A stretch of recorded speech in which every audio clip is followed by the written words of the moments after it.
Right, out for a test drive in the Honda Civic 2007 Honda Civic FN2 Type R test run, right?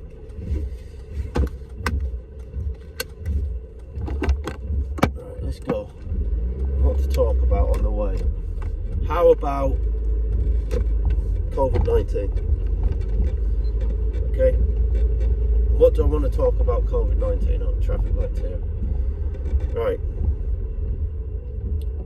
Well, if you remember back when COVID-19 first started, it was all on the news about this new disease from China that had started in China that was killing fucking thousands and thousands of people, and there was videos as well. These people were just dropping dead left, right and centre on the streets, you know, on camera. It was on CCTV, they showed it on the news, people just dropping dead, you know.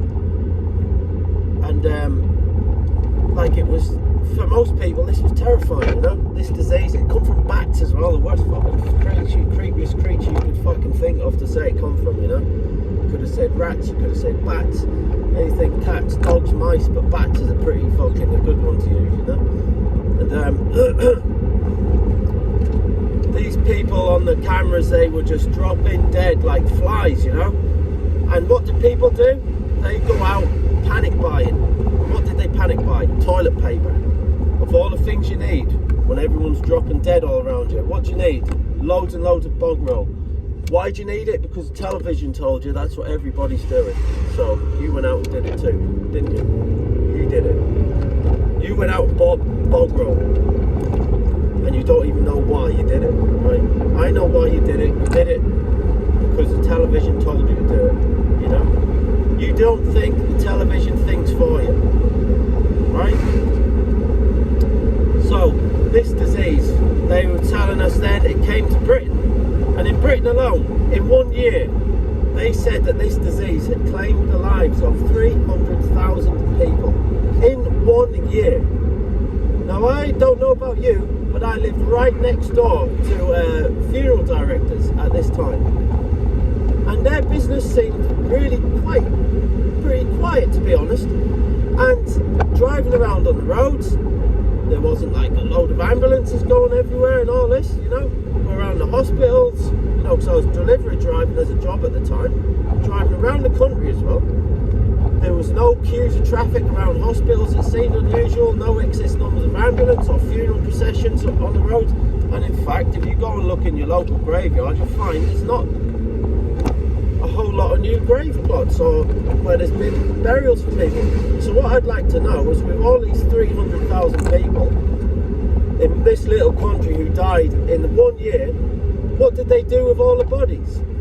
Because can I tell you something now?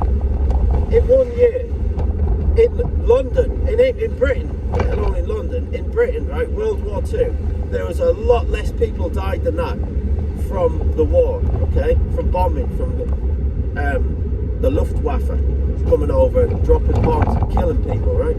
A lot less people died than that. I think the numbers in London during the whole entire World War II, which lasted 5 years, was about 50,000. Now, from the first year onwards, they had to, you know, they couldn't bury people in individual graves. When you've got that many deaths happening at once from one cause, be it a disease, be it war, be it anything like that, you've got all these excess deaths in the hundreds of thousands. You can't have individual graves. You have to have burial, you know, huge pits dug for them, you know what I mean? It's just the way it is.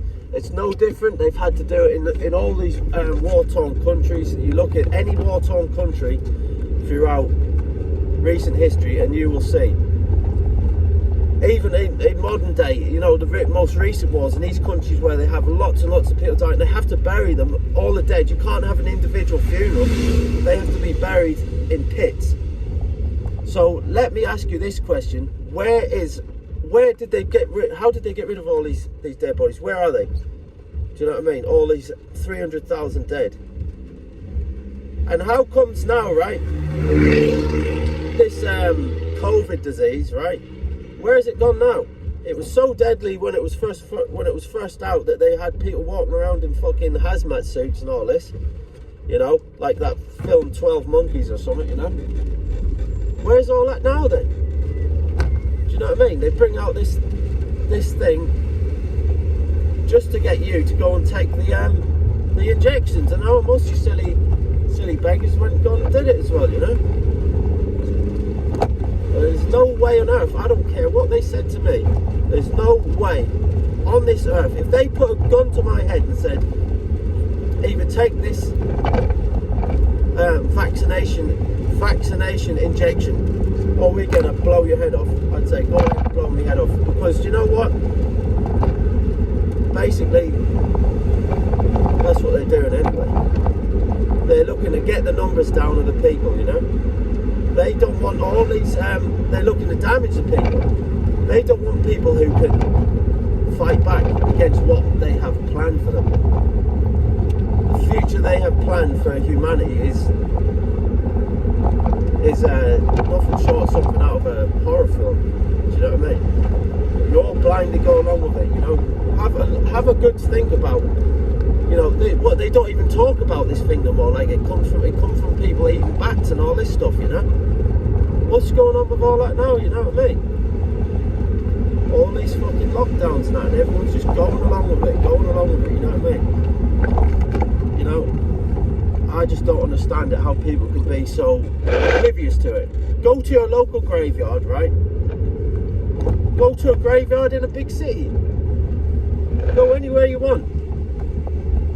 Anywhere you want, any graveyard across the country. Right? And you go and look.